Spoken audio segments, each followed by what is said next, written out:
Welcome to the second episode in a Legendarium series about the Wars of the Roses. In the second installment, A Crown of Paper, we will talk about how Queen Isabella of Anjou led the war effort against Duke Richard of York, the man who used her husband as a puppet.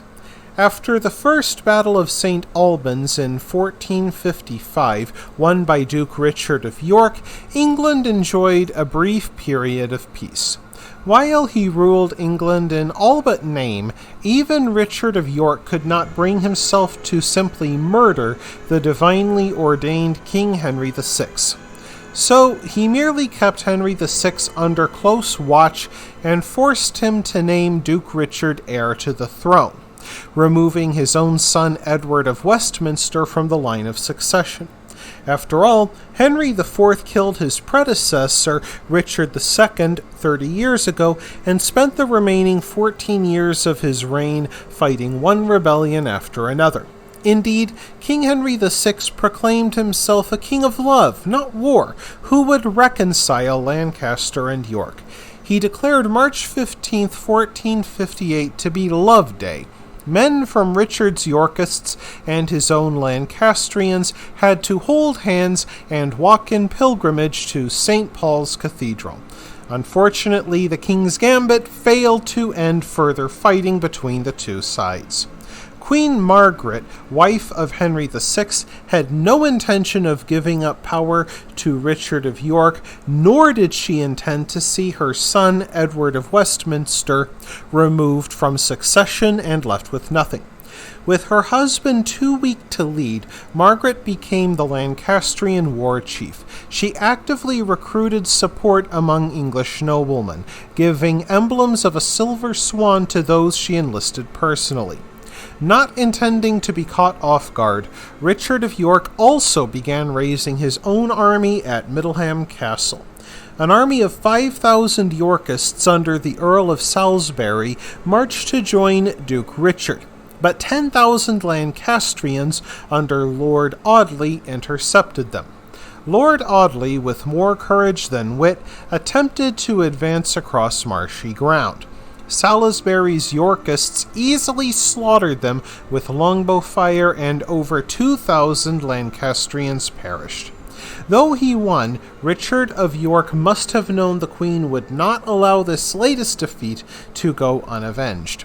In November 1459, Margaret called the Parliament of Devils, which declared Duke Richard a traitor, passed the death sentence upon him, and disinherited his heirs. It seemed now that Richard had no way forward except taking the crown itself. In 1460, a York supporter named Lord Grey of Ruthyn became angry when Duke Richard failed to support him in a property dispute. He hurried to the encampment of King Henry VI near Northampton. The Earl of Warwick, the Duke's reliable ally, led the Yorkist forces during the battle. Though feeble, King Henry VI himself appeared on the battlefield with his wife Margaret and young son Edward at his side. He hoped the sight of their king would inspire his men, but he did not succeed. Despite both sides having tens of thousands of soldiers, the battle proved short. On July 10, 1460, Warwick's forces attacked the Lancastrian right flank. Defenders under the command of Lord Grey simply laid down their arms and allowed the Yorkists to enter the king's camp. With relative ease, Warwick captured King Henry VI and killed several leading Lancastrian nobles. Many foot soldiers drowned while trying to escape the Yorkists by swimming across the rain-swollen River Nene. Once more, Duke Richard appeared to be in command of England. Duke Richard of York persuaded Henry VI, now a prisoner in the Tower of London, to name him as the official heir to the throne and reaffirm his disinheritance of his own son, Edward of Winchester. Parliament agreed to this decision in the Act of Accord, passed on October 24, 1460. Richard even marched into Parliament and publicly declared his belief that he was the rightful heir. Yet when he tried to approach the king's seat, Parliament refused to acclaim Duke Richard as king, much to his surprise and dismay. For Parliament, simply deposing King Henry VI remained a step too far. To become king, Richard would either have to wait for Henry's death or push his cause on the battlefield. Again, Duke Richard assembled an army at Sandal Castle and prepared to crush the Lancastrians once and for all. This time, Queen Margaret had a better plan. Queen Margaret approached Sandal Castle with her army in the winter of 1460. For reasons that remain unknown, Duke Richard led his smaller army out of the relative safety of the castle and attacked the Queen's army. He may have been running short on supplies and knew that he couldn't endure a long siege.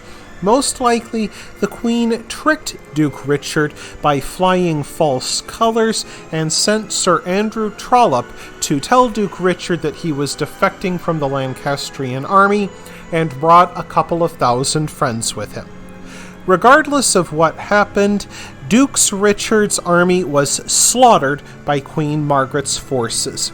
There are two accounts of the Duke's death. One says that the Lancastrians knocked him off his horse and he died fighting. Another says that the Lancastrians captured him, placed a crown of bulrushes upon his head to mock him, then decapitated him while still wearing the crown. In any case, Margaret ensured that her men displayed Duke Richard's head on a pike at Micklegate in York. She even placed a paper crown on his head to mock his likely ambition to become king. According to lore, Margaret asked her son, 7-year-old Edward of Westminster, what to do with the other Yorkist prisoners. The already vicious child said they should be beheaded as well, as he enjoyed the sight of heads coming off. Later, Richard's remains would be interred at Fotheringhay, the burial place of the House of York. Yet the Wars of the Roses remained far from over. That wraps things up for this episode of the Legendarium. I hope you enjoyed it. If you did, press like. If you want to see more, press subscribe. And if you've got anything to say, let me know in the comments section. Thanks again for joining me, and I hope that you have a great rest of the day.